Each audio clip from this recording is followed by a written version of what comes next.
Hello and welcome to the GhostÉire channel. My name's Anthony Kerrigan, and tonight we're going to be talking to Melissa Williams and Chris Howley from the Howley Files. We're going to be talking about 3 agendas tonight there.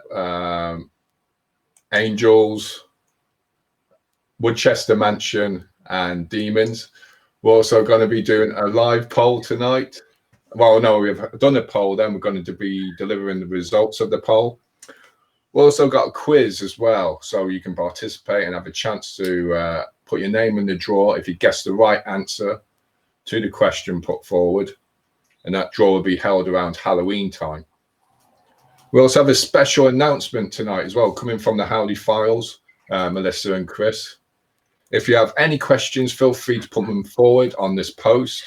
Also, if you have any questions privately you'd like to put forward, you can also email us. You can go to our website, www.ghostére.net. You can go to the contact page, fill in the blanks and put in private message, private. Oh no, put in brackets, private message. If you are affiliated with any paranormal team or tourist attraction, feel free to mention them. Just put the name of the organization in brackets and we'll give a shout out to you.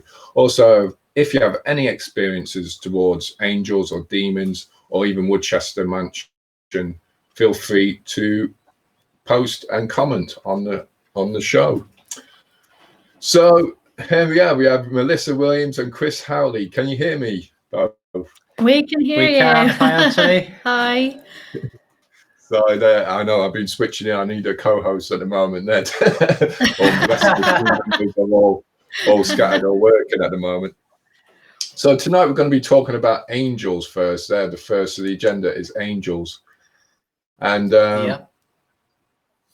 so if you have if you're public, if you have any questions yourself to put forward about angels, you can forward them to you can comment on the page as well.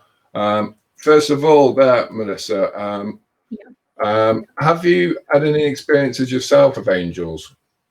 I have. I should hope so. I trained to become an angel therapist back in 2016, and it's something I'm very passionate about. And I've had close contact with them, obviously, during that time, and I love working with them. But I've actually come face to face with a couple of earth angels as well in the last few years, which is quite interesting because a lot of people don't know they actually walk the earth. So that's, I mean, that's something that is a pretty special experience. It doesn't happen very often, but you know if you come across an earth angel. But I do work with an array of various archangels because there are so many different hierarchies of angels that you can work with.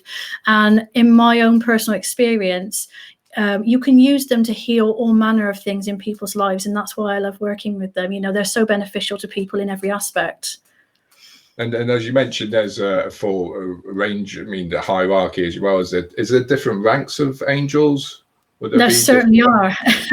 There certainly are. There are several, but obviously you've got the main archangels, and they all deal with different emotional and physical problems. Archangel Michael is actually the overseer of all the angels of every hierarchy, and he's the one that I use the most because he's general. For you can use him for absolutely anything and anyone, but there are ones that you can use, like for example, if there's like a physical problem or a broken bone or cancer, things like that. Or you can use someone like Archangel Uriel as well if you've got emotional problems going on. So there are so many different angels. People don't actually realize how many there are. And like as you said, you mentioned angels there, like spirit guides. We use them on GhostÉire ourselves there. Like, is there any link between spirit guides and angels as well? Is there any, are they different type of entities, or they are completely different? Yeah, but you wouldn't believe how many times I've heard that question. Spirit guides are normally somebody that you've been assigned. It depends if you believe in reincarnation and things like that. But basically, a spirit guide is assigned to you before you're born. And this person, or it could even be an animal, they're assigned to you, and they generally oversee your life, and they look after you, and they try and offer insight, and they are just with you until the day you leave the earth. And they are not the same as angels. Angels, I suppose they are similar in many ways, but they are not. I've never seen a spirit guide and an angel work together, so I do believe they are two totally different things.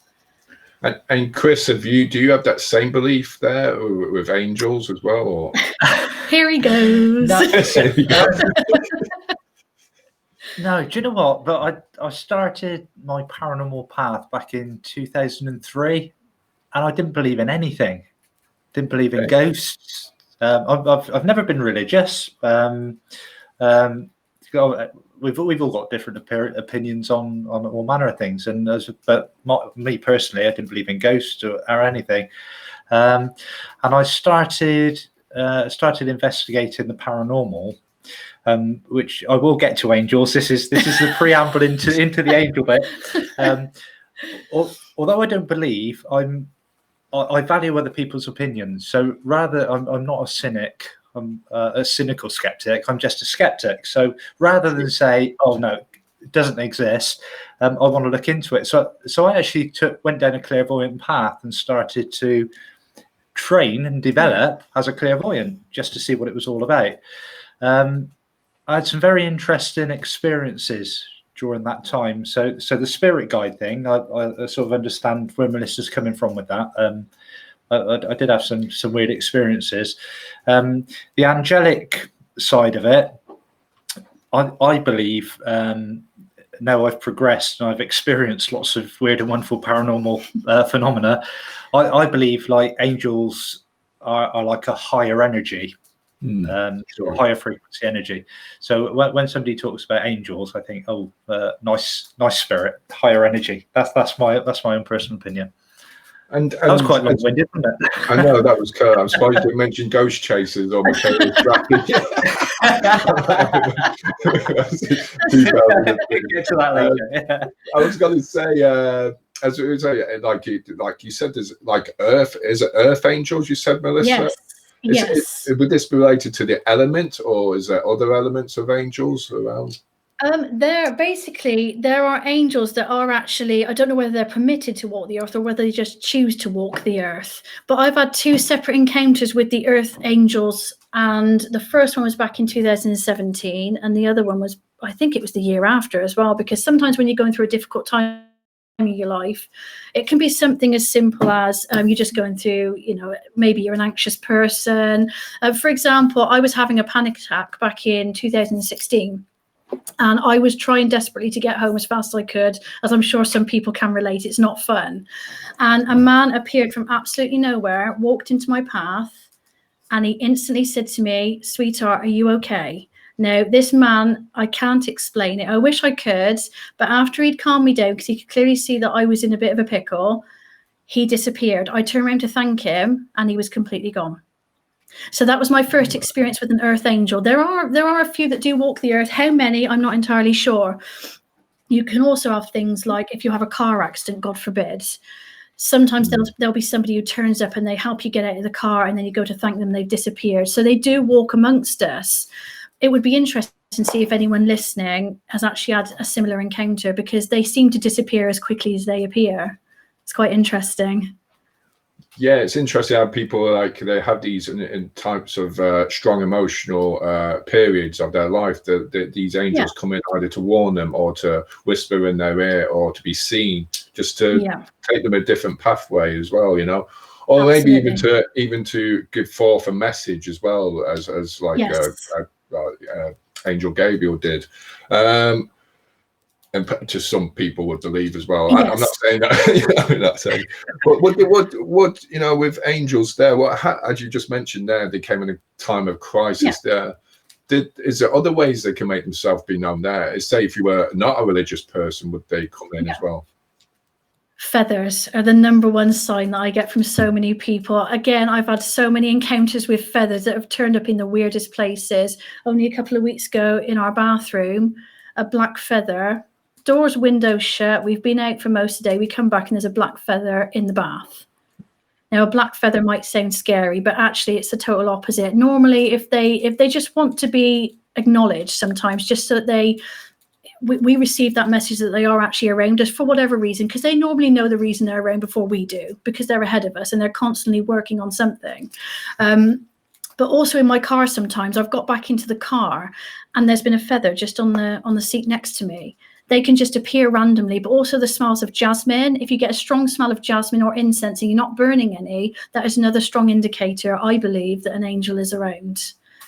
Okay, so so smells and you know, sounds like feathers as well. There, it's as you were saying, as you say, is there other people's? Do you encounter people that have a different types of angels coming in, like what they pronounce as an angel or interpret as an angel? I suppose, the fella next to you. There are lots of different, you know, sometimes people come to me and say, oh, this has happened. For example, a lady asked me not so long ago, I've been hearing knocking in my house. Is this an angel? I'm like, no, angels don't knock, you know, but because I think sometimes if people are going through a difficult period or they're grieving, for example, they are so desperate for some sort of sign that they're not alone or that their loved one is close to them. So you get it's so open to interpretation. Sometimes somebody will say to me, does this mean there's an angel around? And actually I'm like, I don't know, because it seems like something an angel would do, but it's not something I've encountered before, and it's not something I've been taught either.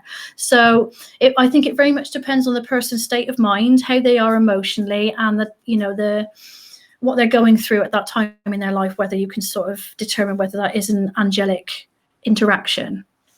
And like as we're saying about as you mentioned, as we're talking about angels, obviously there's the counterpart to it, and that's demons there. Yes. We'll talk about later on there. But in your own belief and what you've experienced in the past there, is there any chance do angels stay around, like say when demons are around, or Absolutely. vice versa? Oh, yes. okay. Yeah, there is, because obviously I work as a clairvoyant, and I have done for a number of years now. There are so many wars and things that are going on that we are not aware of. And if you're in that time in your life where something's going on for you, there is always an angel that's fighting your corner. I'm not saying there's a demon there as well, because thankfully demon interactions, possessions and things like that are very, very rare. So much more rare than you get in you know, films and books and things. But there's so many different things going on that we're so not aware of. You know, it's fascinating. And as well, probably the last question before I have the people a few comments there, as well as angels there, do you know, as you said, like we talk about them being there when demons are, and when you know that they come in at times of need and all that. Do they have any? I don't know if I've asked this before. I don't know. Do they have any attributes, any characteristics there? Like, you know, do they have a conscious mind themselves? They're intelligent beings, mostly perhaps in that way to come in. Yes, angels. Yes. And would there be any sense of them? I know would they be crossing the dark side? Would there be I'm sorry if you can correct me, would they have a choice of having a bad day or being a bit no. I can safely tell you that angels don't have a bad day. I'd love to meet one that does. I'd love to meet a grumpy angel just for a change, just to see what that's like. I've just discovered I'm not an angel. I have bad days. That's blown his delusions out the water. So would they have like they've always got that positive nature, I suppose, with themselves there. Absolutely. Chris, I mentioned before there, like you said, there's as you said before, like there's like positive energies, is it that you said, or positive frequencies, was it? And, higher end, and negative. Sorry, lower. I mean, if we're sort of, I mean, because it all comes under the paranormal label, doesn't it? Yeah. It's something we can't see. So from my own perspective, I think, well, everything is energy. I don't think everything is energy. Everything vibrates at a frequency, even inanimate objects. So So I think that what people perceive as angelic would be the highest energy, and what people perceive as demonic would be the very low frequencies, and everything else in between are just people like me and you. Yeah. Normal people. Relatively well above us. yes. We're the non-chosen ones. Muggles over here. Oh, you're joking. May I ask just one? This is the hardest question you'll probably get. That was it true? You both, apart from the paranormal, now did you propose recently? You engaged? Yes. Well done. In quite a spiritual tone, actually. Yes. Well, we bought the ring in Glastonbury from a spiritual shop. It was quite spiritual. It was, yeah. And then we went to the. Have you heard of the Avebury Stones? Avebury, I've heard of Avebury Stones. I've heard of it. Yeah. There's a very haunted pub right in the middle of these Druid stones. It's a huge circle around the village of Avebury, and you've got the Red Lion, which is one of the most haunted pubs in that area, right in the middle. And we drove from Glastonbury to the Avebury Stones, the Druid site, to get engaged. There you go. Oh, that's beautiful there. And that's where the fun ended.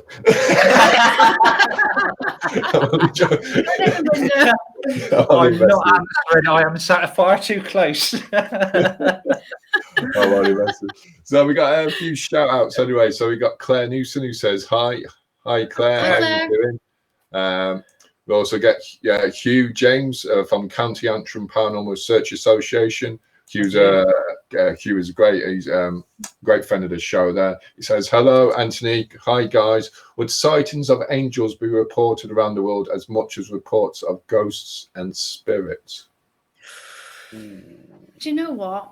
In all my years in clairvoyancy, I've never seen an angel manifest itself and get confused as to whether it was an angel or a spirit. But to somebody sort of, not the average person, that's the wrong word, but to someone like Chris, for example, if he saw something he couldn't explain, he wouldn't automatically think that was, you wouldn't think it was anything. You'd try and explain it away first, wouldn't you? Yeah. But he wouldn't automatically think, oh, that's an angel, because angels very much keep themselves out of the way. And I think that's I don't know why they keep themselves so much out of the way, apart from earth angels, but they're not reported as much as spirits and ghosts. They're really not. But there are some great books you can actually get on Amazon Prime, I believe. I can't remember the names offhand, but there are some great angel encounter storybooks.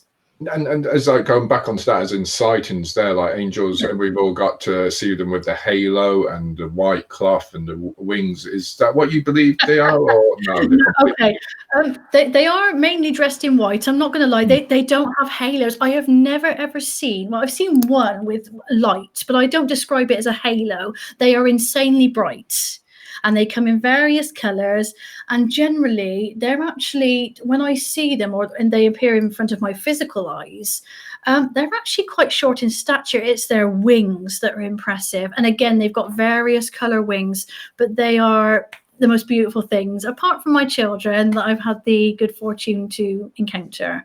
Apart from your love, you look at him looking at me now. What about my face? Hello. As you said there, like it's like so it's like a constant. There's like a probably. Would there be like the interaction between angels and demons? Would they interact in your own view with other species on other planes, on other dimensions, other planets? Again, I think I said earlier, I've never seen a spirit guide come into the room when I've been doing a reading and interact with the angel. I've never seen them in conversation. I've seen angels that have occasionally sort of interrupted a dog a couple of times. I've seen them when I've not said anything, and then the dog's playing up. And then obviously I'm aware that the angel is there. So I've seen that dogs in particular are quite sensitive to the angel's presence. Okay. I just go out for a couple more shout outs. So, CN. Oh, Shan.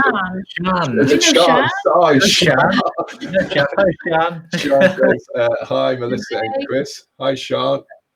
And Helen, Janine, Morley. Morris says hello. Hi, Helen. Hi, Helen. How are you? Hi, Helen. How are you doing? So, folks, if you have any experiences with angels, put I was just sharing with us as well. And even if you want to comment on the page, be more than willing, feel free to do so there. I'm just going to move on. We've also got an interesting poll, which we'll reveal later on angels and demons later on. So we're just going to go over to a quiz for you folks. And today's quiz, if none of you get it, we'll pass it on to Melissa and Chris at the end of the show and see if they can guess it. Now, so it's a type of hangman. So it's the first letter is T. Yeah. __, new word _H __, new word _L_B. Now it's so people might probably get this now, and the clue for this is formed in 1862. So it's the clue. It's formed in 1862, and it's three words, and it's T __, new word _H __, new word _L_B. And if you get it right, be first to get it right, you get in for a draw towards Halloween. Ooh. So next up on the agenda, there is we're going to talk about Woodchester Mansion. So it's something familiar that's been on numerous shows, and Chris knows definitely quite a good bit about Woodchester Mansion. I forgot to write it up on the agenda, so just 1 second. Can you talk about the history of Woodchester Mansion first there, Chris? Yeah, well, you can anyway. Well, the original building isn't Woodchester Mansion. It's a building called Spring Park, which was a Georgian manor house it was on the same site as the mansion is today from 1724, and it was owned by the Lord Mayor of London, Sir Robert Ducey. That was sold off in the early 1800s, and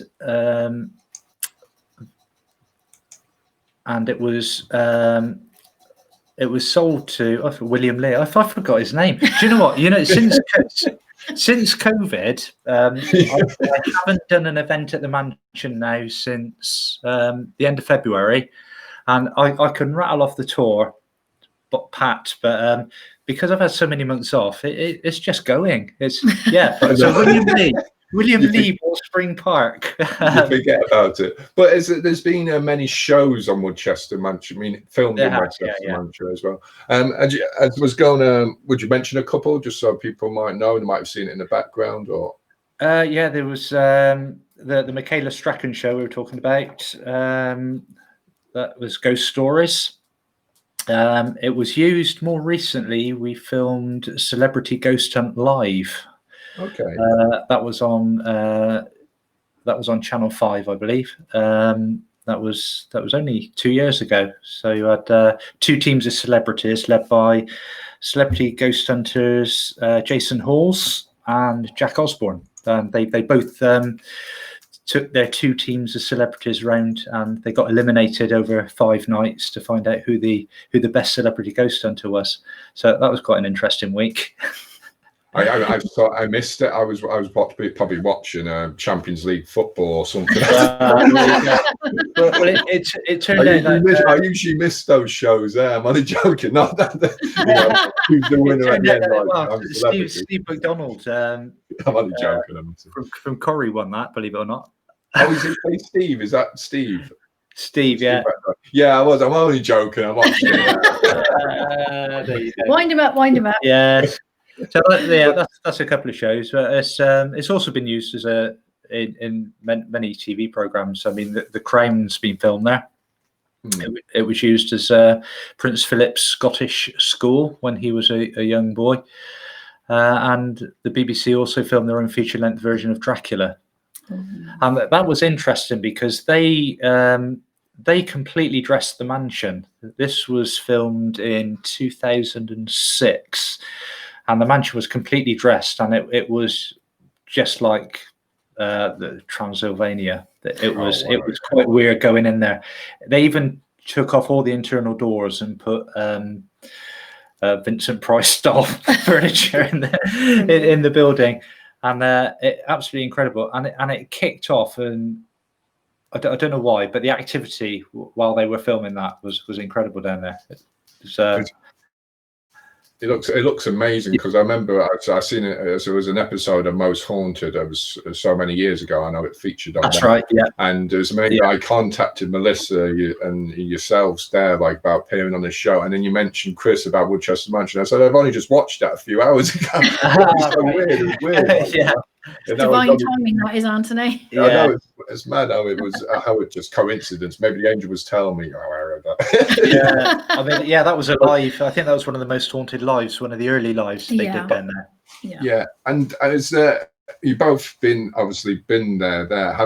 What's the rooms like there? What are the names of the rooms? Is a particular haunted spot? Woodchester Mansion, as you can probably see from the photo, is 3 stories in height. So ground floor, you've got a chapel, a Victorian chapel, which leads off into a really nice dining room, which is what the groups generally use for the base room. You've got a library area next door, which onto the dining room. But then stepping out from there, you've got the spookiest area of the building, the steps that lead down into the cellars. The cellars themselves have got 1, 2, 3, 4, 5, 6, 7 separate rooms, of which paranormal groups have got access to 6 of them. So that's quite a good area to go and switch the lights off. Very, very dark, and bats even hang from the walls down there. So just for that added touch. And was there, like, you've investigated there as well, what types of like, what type of haunting is there? What type of a manifestation, if there is a manifestation, what type of people experience there? All sorts in there. Everything. Yeah, a bit of everything. Everything. I mean, as I said, when I started in 2003, I didn't believe in it. My brothers watched Most Haunted. They were well up for doing a ghost hunt, so we went off to Bewley Abbey for the night with a paranormal group, and decided to set our own group up. So I booked the mansion, and the first investigation we did there, I experienced something that I just could not explain. It was it was basically footsteps down an empty corridor, and I thought, for logical mind, there's somebody down there, and there wasn't. True, yeah. And so that was it. I was hooked, and I ended up working there in 2006. But in that time, I've seen 5 full-blown apparitions. I've heard voices from empty rooms. I've actually had one of the spirits. I walked in the head of a group one night. They were coming in for an investigation, and some nights, if they've got other events on the weekend, I'll get a phone call. Chris, you can't use the dining room, the drawing room tonight. Can you use the catering area as base room? So I'd had one of these messages, but it was a bit unsure. You might not be able to use the drawing room, but you might. You'll have to find out when you get there. So I thought, well, I'll go in I'll get down there early, go and find out, so we can go straight in. So I walked in, couldn't use the drawing room, so I went across to the canteen, and as I would cut through the kitchen, which is the oldest part of the building, that's got the original flagstone floor from Spring Park.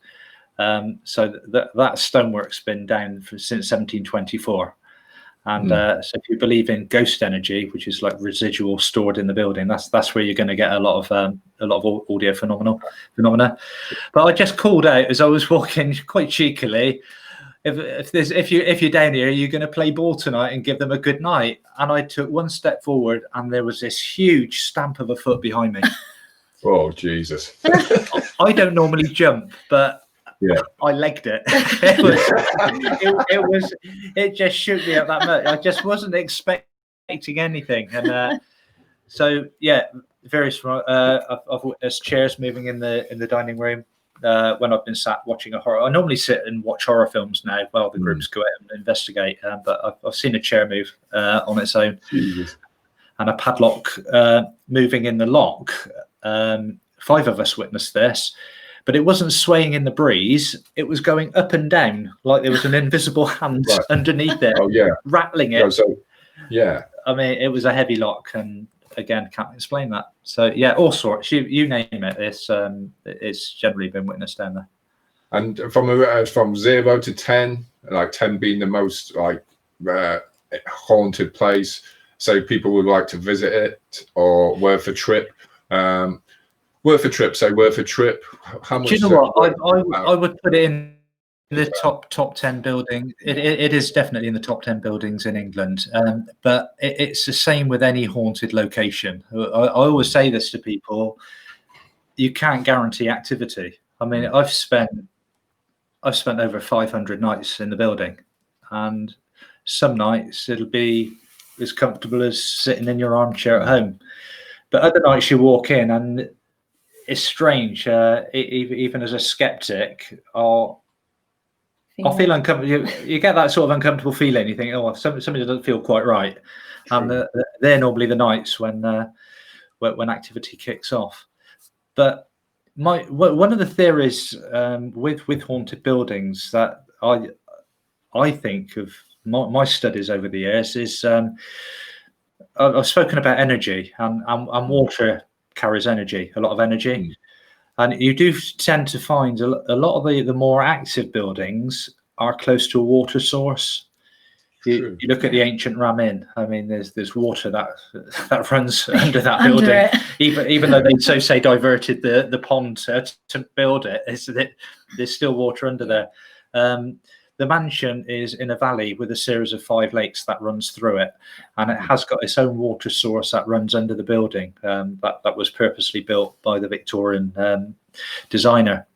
It's interesting, like you mentioned the water theory there, because I know people say the stone tape theory, and then they say like, well, why is it stone? Why are woods most like haunted as well? Why do they seem to be more haunted there? Yes. And I was thinking myself now, going back to this virus thing, there is there something mechanisms in the body that is let out that causes the haunting, even like bones, blood, feces, saliva left in the atmosphere, left in the building, that actually causes the actual haunting. I don't know.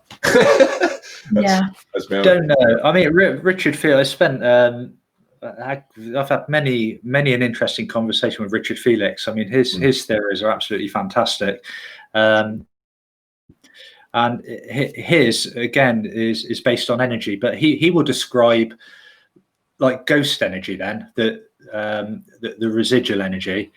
True. Say if somebody gets murdered in a room. And they know it's happening, they know they're going to die. Right. His theory that the fear that they must be going through as they know that they're going to take their last breath. That expulsion of energy as they die, Richard thinks can be captured within stone. And so many years later, the conditions are right, static electricity, just like a video player. Our brains pick up on that static and interpret that, and we hear that noise or see that spirit. So it's just another theory, but it's amazing. But it's great to that we were so open-minded and to like even to interact like this. Yourself, us from Ireland, and yourself from England, even to comment like this now.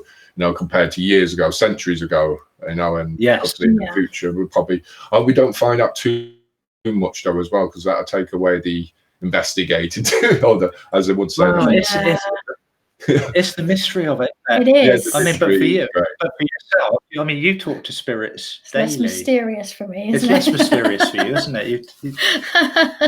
True. But that's what I find fascinating, because, like I say, I am a skeptic. I took Melissa on a ghost hunt to Walton Castle down the road with some friends of mine, but Paul Hobday, in actual fact, from Ghost Chasers, and some other friends who Melissa hadn't met.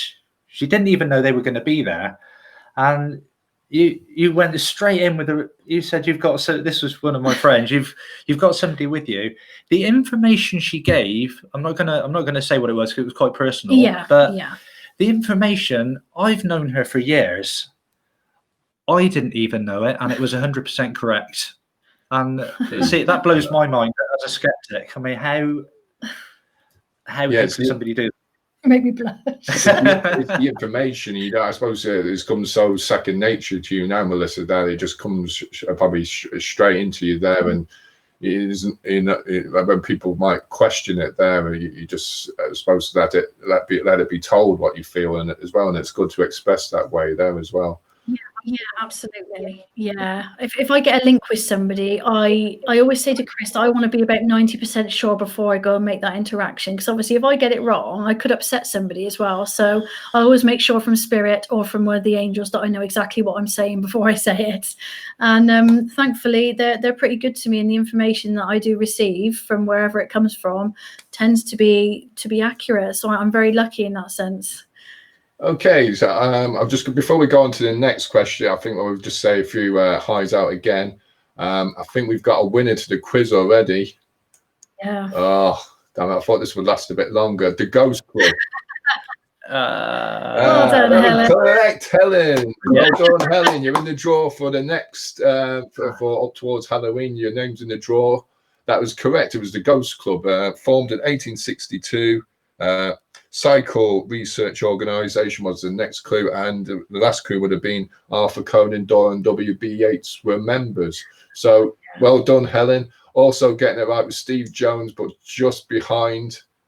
I'm sorry, Steve. Irene says hi all. Irene from California. Hi, Steve. Yeah, I know Steve very well. And Helen says, if you could do a ghost hunt anywhere, where would you go? I know the answer to this. What's yours? Mine's got to be. I would love to go to the Amityville building, but I think, to be honest, because of the film that was made, we've actually had a brief conversation because we'd like to do this. You're going to say the same, aren't you? No? No. Okay. I want to go to Rhode Island. I want to go to the building that was the story where the Warrens went, The Conjuring. Okay, yeah. So we've spoken to the paranormal team over there, so we're looking into saving up for that and going over there at some point, because I would love to do that building. Oh, and while we're over there, I want to do Alcatraz. Oh God. Amazing there. But just in case, if that they're on my list as well, so maybe if Ireland might get the green list, so we'll go over first before yourself. So I'll let you know. I'm only joking. I'm messing. Yeah. Just tell me who they are. I'm only joking. I'm messing. Nick Mould says, "Hi, Chris and Melissa." Hi, Nick. That's Hi, Nick. Your friend as well, isn't Yeah, Nick? Yeah. Steve Jones. Yeah. Steve Jones says, "Evening, guys." Fantastic. Hi, babe. So, so that was the answer. Ghost Club. Before I'm going to go, and just before we go on to the next subject, there, I'm just going to go over what you've got in the pipeline there. So there's a special announcement you'd like to make. That is there something coming out from the Howley Files tomorrow night? Yes. Well, we decided because we've just started back up as locations are opening. We've just started doing some ghost hunts, and so we went to the Ram Inn last week and filmed it all, and we had so much good stuff. We thought we'd put it into an episode, and it's sort of we've decided we're gonna do our own self-made mini series of each of the locations that we've got coming up, and we've edited down the first episode. Yeah, we've called it "Is There Anybody There?" That's the name of our show. That's going to be the name of our show. It's going up on YouTube, and the first episode is going to air Friday night. Tomorrow. Is it tomorrow? It is. Oh, look at the Friday night, face there. 9 o'clock. So it will go live tomorrow night on our YouTube channel. We're looking forward to see how that goes down. So there you go, folks. Tomorrow night, this is exclusive there. Tomorrow night, if you tune in to subscribe to the YouTube channel, the Howley Files, you'll be able to see the first episode of the series. If you go to the Facebook page as well, the Howley Files, just check on the links as well that we've posted during the week, and it'll direct you towards the Facebook page. Like, and also subscribe to the YouTube channel. I know I was watching the Ancient Ram Inn, and that was on the live you did about 2 weeks ago. I was supposed to go to bed early, but I stayed up and I was watching it there, and it was very freaky there. It was very interesting there. Fantastic so, building. So the series is, and how many shows are you intending to plan, or is it just to? We've got 5 planned at the moment, but we might make it 6. We've got. I can't say the name of the location because it is a private house. It will come out because we actually went down for another recce with the owner. People are going to love this. I thought the Ram Inn was old and spooky, but this house is everyone's going to love on this another one. level. When this one comes out, I think people are going to love even just seeing this building. Yeah, it's amazing. Honestly, it's 14th century. Oh wow! And it still looks 14th century. Plenty of character. Plenty of character. And there was plenty, we've been down a couple of times now, and the official filming starts next Friday, the 21st. And to say we're excited is an understatement, isn't it? Because we've experienced so much, not just with my psychic ears, as I call them, but everyone else in the room has actually experienced things already. We've heard things just walking around, doing some preliminary shots of the walking through the building. So it's hopefully it's going to be an active night. Fingers crossed. It's interesting as well, like going back to investigating before, like we haven't done anything since February, and we're probably going to take the break as well whilst we can there. But it's amazing. Do you reckon, I suppose with this break, do you reckon it's revitalized you in any way? Like, is it giving you, I suppose, a lot of paranormal, what I've experienced with other people is that they're all going out investigating that there's more energy coming back into it now again. Like, there's a feel-good factor there that hopefully the virus is going away. But do you know what, that's an interesting point you're making, Anthony, because if you think like the ancient Ram Inn, that's a building that has investigators in regularly. Week out, Friday night, Saturday night, and if there is energy there and some people are getting interaction from that, is it weakening the energy? So has the break done the buildings good? Are we going to start experiencing more? From my point of view, I've investigated the Ram Inn probably 15 times prior to last week, because it's local to us. So it's so when I've been at the mansion, the rare night off, I've been down the Ram Inn,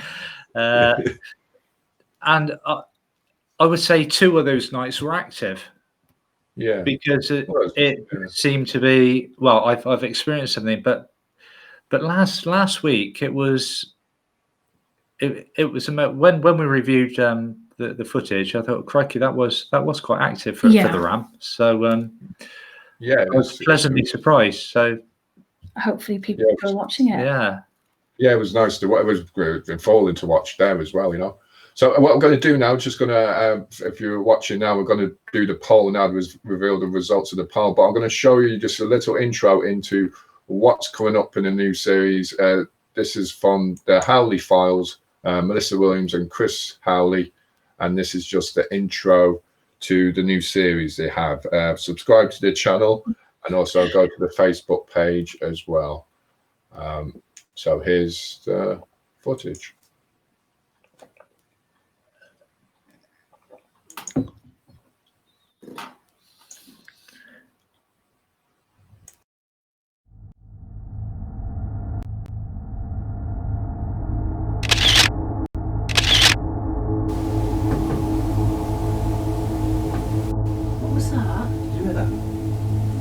Behind me. Yeah.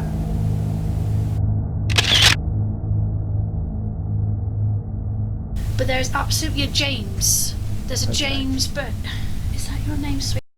But there's absolutely there's a James, but is that your name, sweetheart? How old are you? You're 6. Did you say 6? It's normally when we're doing walk rounds prior to investigating that we do tend to get knocks and bangs. We had one earlier. That's a motorbike, but just prior to that there was a thump directly above my head.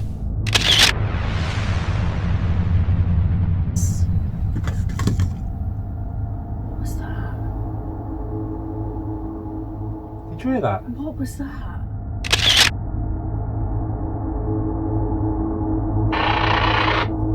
What's that? That's not me. Hello?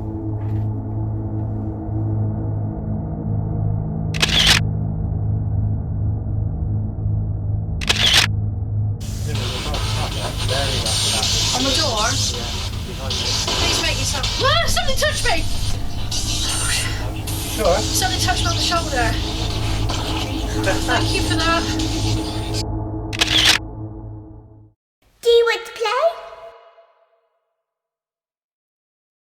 And that was from the new series of the Howley Files there. I'm sorry I had to mute you there, Chris. There, I could hear you gugging on the water there.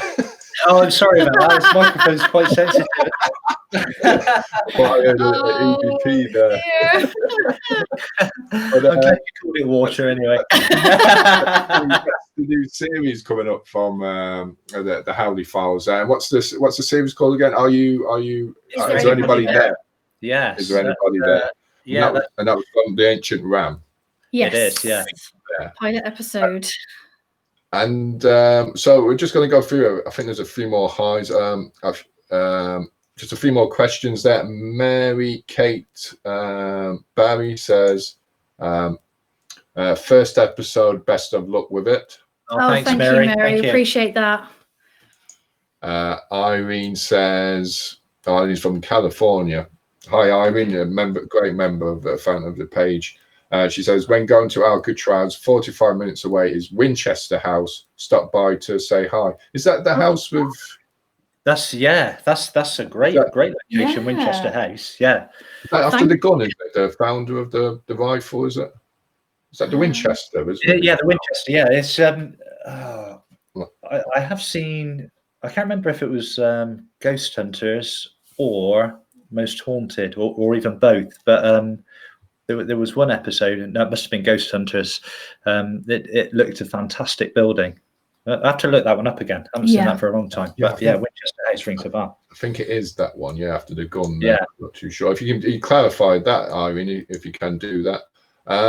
Steve Jones says, I think the mansion will be rejuvenated when it reopens. I think that must be Woodchester Mansion. I think it is. Yeah, I think it will be, Steve. It's again, it's had a rest. So. Yeah, and they'll be so excited to see Chris, because just a little side note to this is we actually believe that Chris has brought some of the energy home with him, because we do have sort of sporadic activity that takes place in our house as well. So quite. I firmly believe that is the energy that's actually followed you. They're getting impatient waiting for him. So we do get some quite good activity in this house from time to time. I mean, I've witnessed the floor mop fly across the kitchen when there's been nobody we've got in a poltergeist. Not fall over, literally fly across the kitchen. No, we've had people on our show, paranormal investigators here in Ireland, and they've done a well-known house called Loftus Hall, and they've felt stuff coming back, or they've felt energies coming back to them there. Mel Juke says, good luck, guys. We'll be watching. Thank you, Mel. Thank you very much. That's really kind.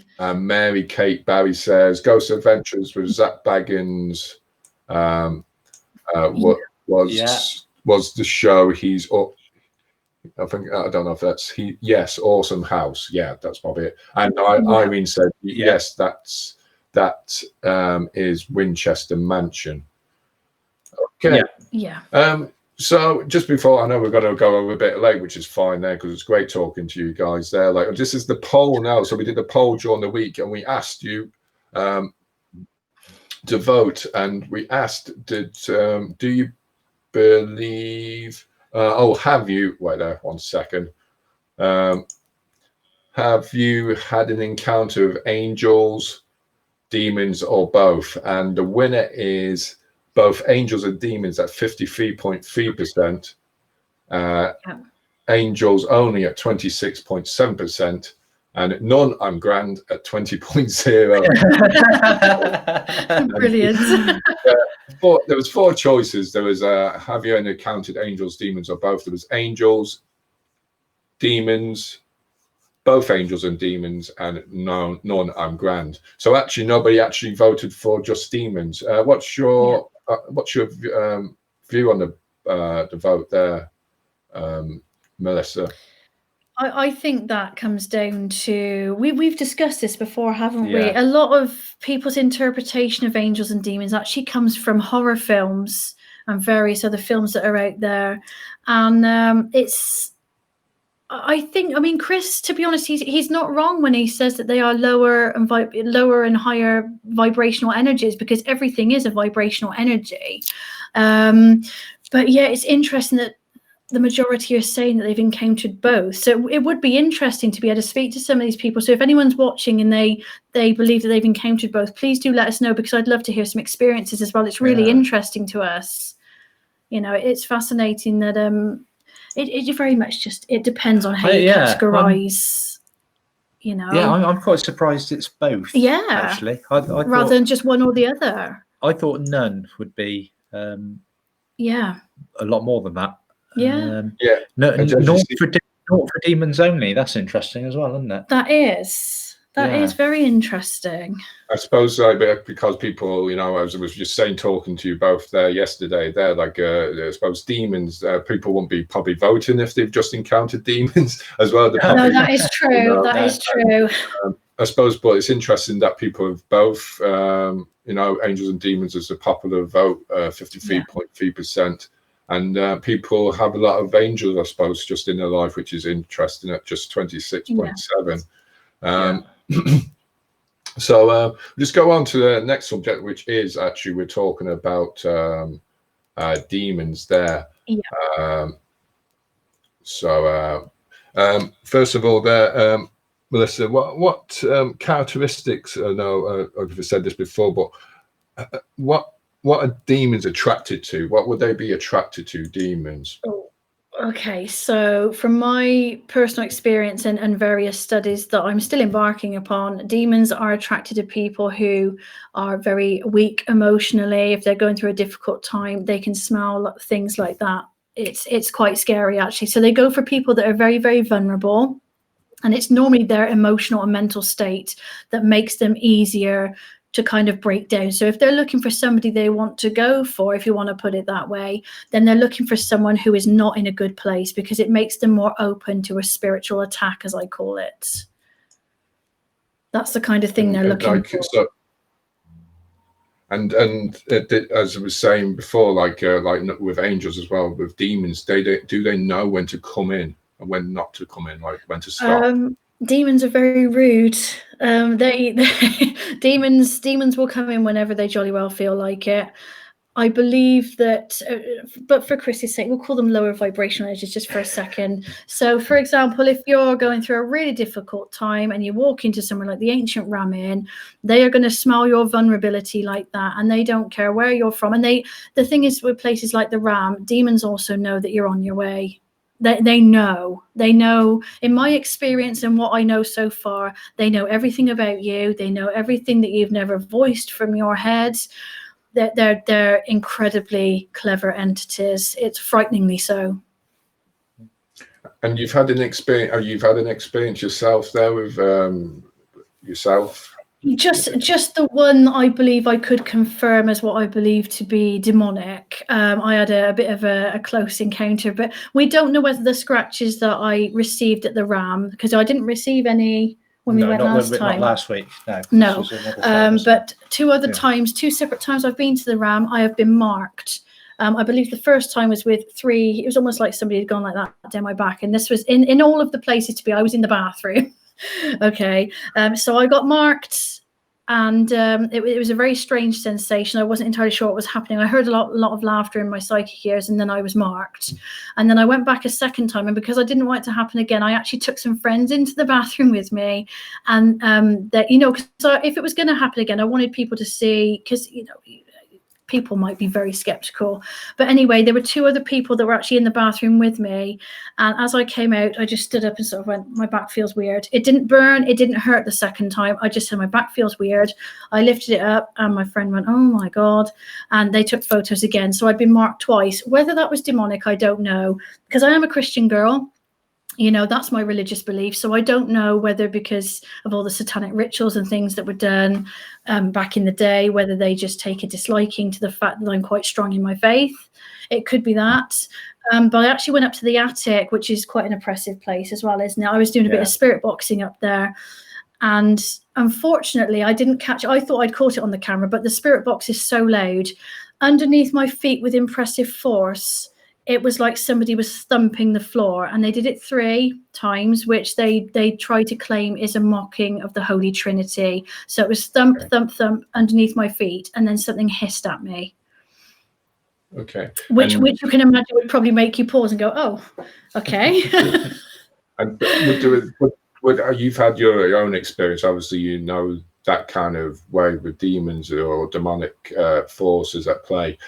Would you reckon that there's other people, like say people that wouldn't have any knowledge of the paranormal, would unfortunately label like a normal ghost a demon? Do you reckon that does happen as well? That is a common problem, actually. Yeah, because if you get something, the problem is, again, from what I know and believe, demons, if they're trying to enter your life and they've latched onto you, they will come into your house, and it'll be gradual at first. They will come in and they will start making you feel quite low. They'll drain you of your energy. And then all of a sudden you'll have knocking. There might be a little bit of poltergeist activity. But the problem is a lot of people confuse poltergeist activity. They go straight away, oh, it must be a demon. I'm terrified. And you can understand, if they're having poltergeist activity, they're going to be frightened.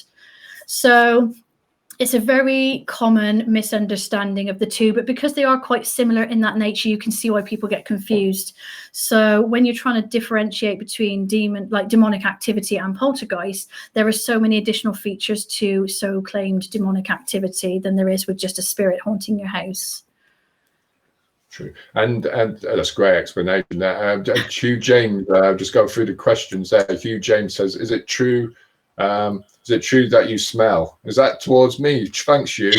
I hope I don't smell like. Thank you. Is it? Wait, am I reading that? Is it true that if you smell? Oh, is it true that if you smell? If you smell like a sulfur smell. Oh yes, yeah. Yeah, she says, "Is it true that it smell like a sulfur smell? It's a sign maybe of demonic." Oh yeah, no, got it there. You can see the screen better than I can, lads. Is it true that if you smell like sulfur smell, it's a sign maybe demonic there? Do you believe that? I personally have never, but to be honest, thankfully my encounters with that kind of entity are very few and far between. It's not something I'm going to pursue myself. I'll help somebody if I believe that's what's going on for them, but it's not something I would want to pursue. But in my personal experiences of what I believe could be something demonic, I have never smelled that smell, but it has been highly reported. So it's a pretty good question, to be fair. A lot of people who say they've had like a priest in from a Catholic church or whatever, there has been quite a noticeable stench, like rotting meat, I believe, is another common one. Yeah. So yeah, I did investigate an alleged demonic place about 10 years ago. I had a call from the owner of a restaurant, and basically they were woken up in the middle of the night. So living in this restaurant, above the restaurant, who had the father, the mum, and I think she was 6 years old at the time, 6-year-old girl. They heard a noise in the restaurant. The mum went to get out of bed and was physically pinned down and started screaming, woke her husband up, and she said, "Quick, go out." I can't remember the name of the little girl. We got to go and see if she's all right. Open their bedroom door, and you then turn left up one step, and there's the door to the little girl's bedroom. The dad said it was as if there was somebody the other side of the door holding it shut. He forced his way in, looked at the daughter, who was fast asleep in bed, and she suddenly sat bolt upright, eyes snapped open, and a voice that wasn't hers said, "You will never get me." And then she was back asleep again. And that's, I would call that a very low vibrational energy, but that's the closest I've come to what Hollywood would portray as something demonic. They ended up calling in a priest, but the most interesting thing with this energy, it all started it was around the time of the Gloucestershire floods when the banks of the Severn burst, and the restaurant was actually in a town called Tewkesbury, which is on the banks of the Severn. This restaurant's cellar and floor had got flooded quite badly, and this activity kicked off after the flooding. So going back to this water energy again, the water theory, the water subsided, and they had builders in doing renovations and repairing the damage. And the builders were always in the morning, 7 o'clock, bang on time. The one morning they were an hour late, and when they walked in and they said, "You had a quiet night in here," because the activity was kicking off within the house, and they were talking about all the ghostly noises and things being moved. And the builder said, "Did you have a quiet night here last night?" He said, "Well, yeah, we did actually. How do you know that?" And he said, "I think it come back with me." He said, "That's why we're late. All the clocks in our house were put, let me get this right, were put back an hour." Right. Wow. So he stayed in bed an hour later, every clock in his house. And that was weird, because after I investigated that house and was told this story, the following Saturday, I think me and a friend of mine who was a clairvoyant, who I took with me, the following Saturday, I had to go and pick my lad up from his mum, and I had to be there. Always got there at 9 o'clock. Anyway, I woke up, checked the clock. Yeah, plenty of time. Thought, right, I've got an hour. Go make myself a coffee. Checked my phone. Made a coffee, and then I looked at a clock in the living room that had stopped. Right. I thought something didn't ring right, so I went back upstairs, checked the clocks upstairs. No, that was fine. It was on time, but I just had this nagging doubt in the back of my mind something wasn't right. So I switched the TV on, and these the guides, you get the time on there, which is delivered electronically to your house. Yeah. All the clocks in our house had been put back an hour. Oh wow. So a bit too much of a coincidence then. Yeah. So was that a demon that followed me home, or a low vibrational energy? But yeah, I expect again. I'm a skeptic. I cannot explain that how that happened, but it happened to the builders, and it happened to me. You. Yeah, like I've seen like you just, I suppose it might be very, as you said, the girl in bed and a voice came out of her there. I suppose there's a very close comparison to like channeling or possession. People get mixed up between the two maybe as well. And I've seen on an episode of Ghost Chasers there. I remember there was an episode, and you didn't. You felt that you with Ian Lawman there, you were getting channeled as well. One of the last episodes of the series there. And it was that was Dornenberg Castle in Holland, that episode 9. Apparently I got possessed. Well, I've obviously seen it now, but to me, Ian Lawman was hosting the seance in a dungeon of all places. To get into this dungeon, we had to go down a ladder. So they dropped this huge ladder down the hatch. We climbed in. They pulled the ladder away and just left the 4 of us with a cameraman and sound man, which was all the crew we had. It was a very, very small team in this dungeon. So we started this seance, and all I remember from that is a pain in my left shoulder. And the next thing I remember is being pulled up against the side of the dungeon wall. So I assumed I'd fainted. Steve Robson, our cameraman, when we finished the shoot, got back to the hotel, he said, "Come and watch this." He got the camera. Before you say anything there, what I can remember there was an EVP, an excellent EVP. There was a voice there caught, and I heard that so clear on the TV. Was it an EVP? Was it? Not from that episode. You're thinking of the ragged school little girl. The little girl, Jack. What are you laughing at? No, I thought there was a breath, like like on the end. There was like when you coming out of when you had to rush out of. Oh no! Yeah, you're right. Yes, there is. Yeah, Ian. It was just as Ian spoke. There was a voice just as I come out of what I thought was a fainting, but apparently I've been on my feet talking to them for about 3 minutes, because that was highly cut. I've been talking to them for quite a while, but or you know what TV's like, just cut it down. They've got to make it 30 minutes. And yeah, you do hear a voice. Yeah, you are right.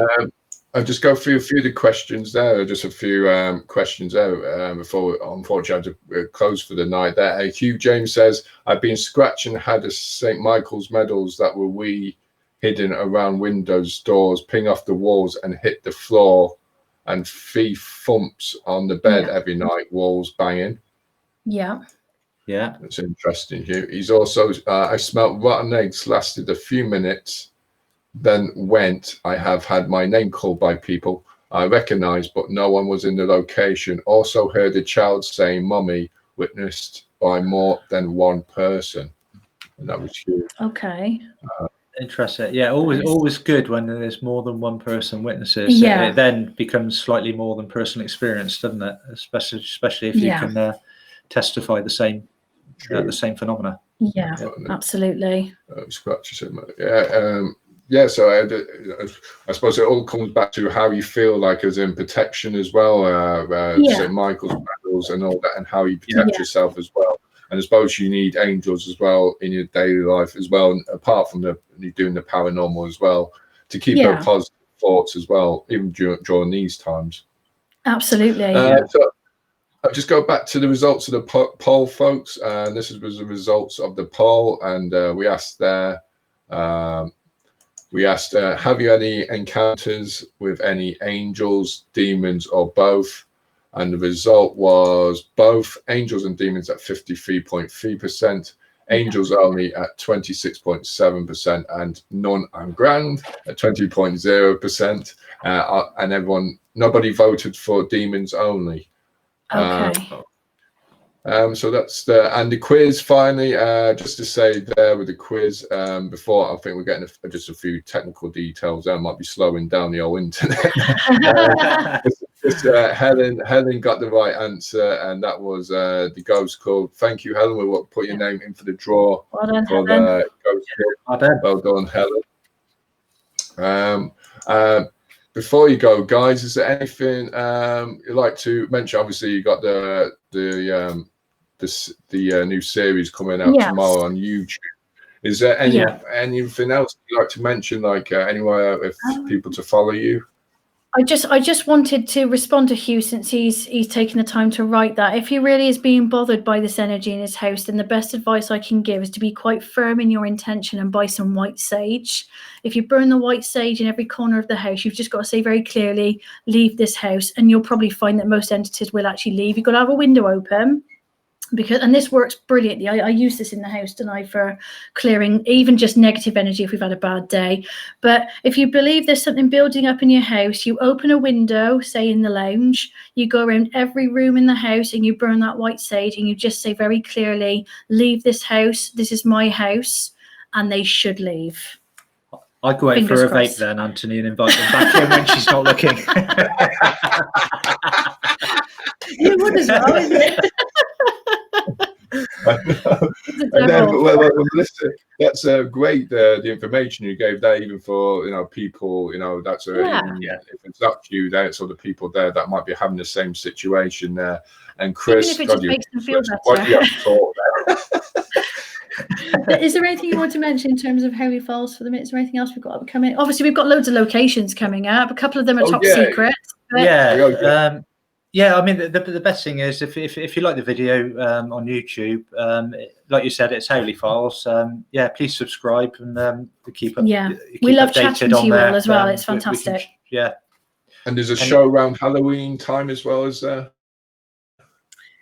We will do a Halloween. Yeah, we've actually booked a hotel room that is alleged to have a lot of poltergeist. You're looking forward to this I'm one, aren't looking you? forward to this. Again, we're one, not going to reveal it for the minute, but it's actually going to premiere on Halloween night because there's the potential that Chris could actually be at the mansion. He normally works Halloween night dead at Woodchester Mansion. Yes. So we're going the week before and possibly do a live session there for our followers as well if they'd like to see what we're up to. But we're going to be there mainly for filming, aren't we? Yes. But this building has quite a gruesome history to it, a very sad story that goes with it. And if we can get the energy within the room to interact with us, it could be a very entertaining evening. Touch wood. So, folks, stay tuned for that as well coming up. I'm also like to say thank you, Melissa and Chris. Thank you for joining us tonight. I think thank you very much. Hugh's just come back there, and if we're having any technical issues, I'm sorry that Hugh just said sorry. It keeps cutting out. This is probably, I don't know if it's to do with the technical issue. It'll be the demons. It'll be the demons, Anthony. I was waiting for him to say that. if you can tune in next time on the next GhostÉire channel episode, we'll be talking to Cult Supernatural Society's Matthew and Paul, Matthew Clark and Paul Keaton. We also this week, coming up next week, is the Ouija hour, so you can join us for that. If you have any questions for that hour, please put them forward. And if so, all I got to say is thank you, Chris. Thank you, Melissa. Really appreciate you coming on there. And folks, thank you for commenting. Thank you for posting up any questions there and your answers. And thank you for tuning into the show. All I got to say is Slán for a Ghost Margaret. And I won't see you next time. I'll see you in the near future. And thank you, Melissa, and thank you, Chris. Thank you, Anthony. We've loved it. Thanks for having us. Fantastic. A pleasure. And stay safe. Love you. You too. Take care. Bye. Good night, everybody. Thank you. Bye. Bye.